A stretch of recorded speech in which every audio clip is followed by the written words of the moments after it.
Assalamualaikum warahmatullahi wabarakatuh. Saya Novani Enda Alamia dari kelas PBKC ingin menjelaskan mengenai materi fungi dengan menggunakan PowerPoint. Fungi atau jamur. Adapun sebab-sebabnya yaitu ciri-ciri jamur, klasifikasi jamur, simbiosis jamur, dan peranan jamur. Kingdom fungi memiliki ciri-ciri bersifat eukariotik, memiliki dinding sel dan tidak berklorofil. Oleh karena itu, jamur tidak dapat membuat makanannya sendiri karena tidak memiliki klorofil. Bahan organik diperoleh dari sisa-sisa makhluk hidup. Namun, jamur memiliki ciri umum yang membedakan dengan organisme lain. Ciri-ciri jamur.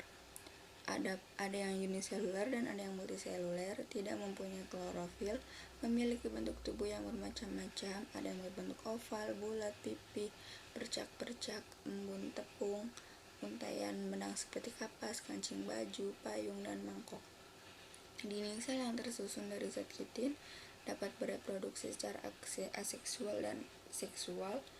Hifa pada beberapa jenis jamur memiliki sekat antar sel yang disebut septa.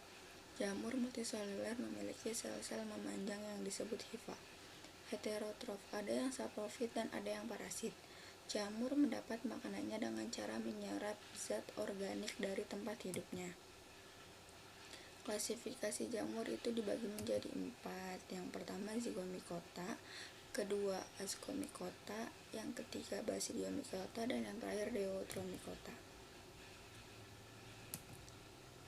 Zygomicota yaitu hidup di tempat lembab, membentuk spora istirahat berdinding tebal, mempunyai hifa bercabang-cabang dan tidak bersekat. Stolon yaitu hifa yang membentuk jaringan permukaan supras dan menghubungkan dua kumpulan sporangnium. Rhizoid yaitu hifa yang menembus substrat untuk menyerap makanan. Sporangiover yaitu hifa yang tumbuh tegak pada permukaan substrat dan memiliki sporangia globuler. Umumnya mempunyai rhizoid yang berguna untuk melekat pada substrat. Reproduksinya yaitu vegetatif dengan membentuk sporangium dan fragmentasi miselium, sedangkan generatifnya dengan konjugasi yang menghasilkan zigospora, contohnya Rhizopus oryzae. Adapun siklus hidup Zygomicota bisa dilihat.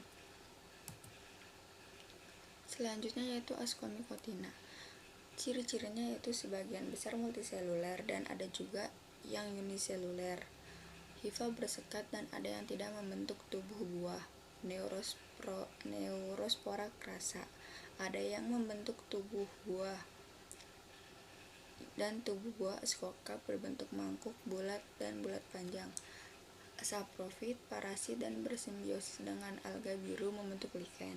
Reproduksinya yaitu seksual dan sedangkan askus seperti kantung membentuk askokap memiliki tubuh buah askospora, sedangkan aseksualnya hifa berdiferensiasi jadi conidiofor dengan ujungnya conidiospora atau conidia. Reproduksi aksesual uniseluler kuncup atau tuntas terbentuk dari sel induk yang terlepas atau kuncup tetap melekat dan membentuk pseudofia. Reproduksi aksesual multiselulernya yaitu fragmentasi miselium dan pembentukan conidia atau conidiospora yang terletak di ujung conidiospor. Reproduksi awalnya yaitu penyatuan hifa dan zigot. Adapun lihat di sini ya, ada siklus reproduksi aksesual dan seksual pada Ascomycotina. Sedangkan selanjutnya itu contoh Ascomycotina dan peranannya. Saccharomyces cerevisiae merupakan jamur bersel satu dan memiliki dinding askus yang tipis dikenal sebagai khamir. Yang kedua Penicillium notatum dan Penicillium syringoneum digunakan untuk pembuatan antibiotik penisilin dengan cara mengekstraksi biakan cair. Yang ketiga, Penicillium roqueforti dan Penicillium sammibrati digunakan dalam pembuatan keju.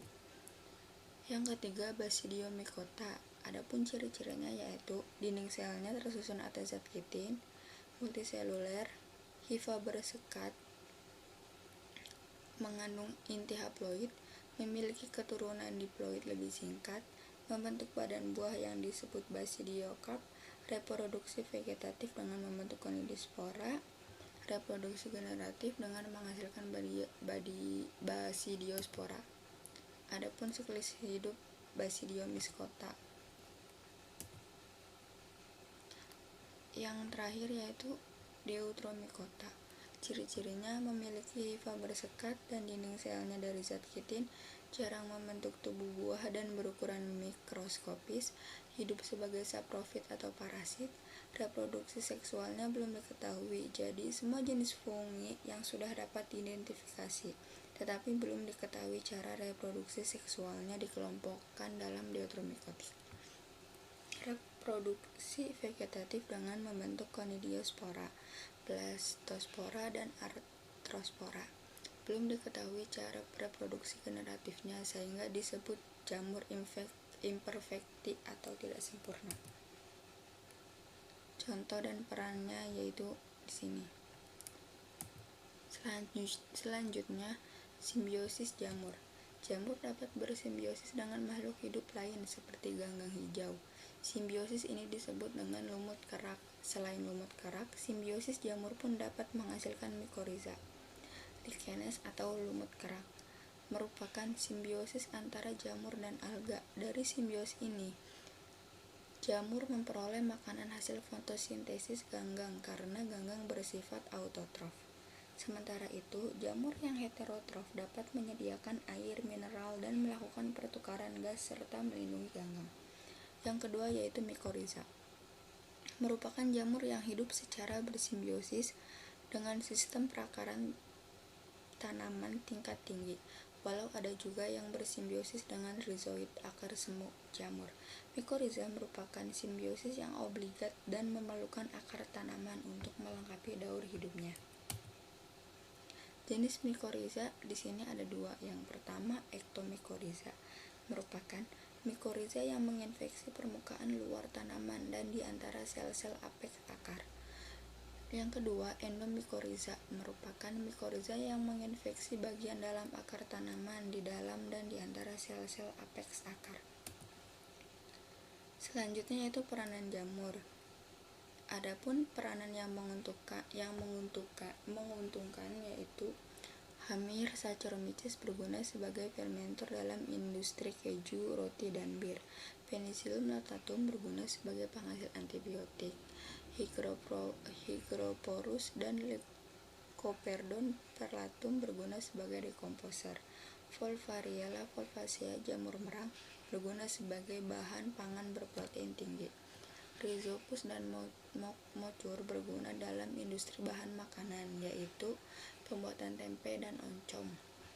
Sementara itu, jamur yang merugikannya antara lain pneumonia carini menyebabkan penyakit pneumonia pada paru-paru manusia.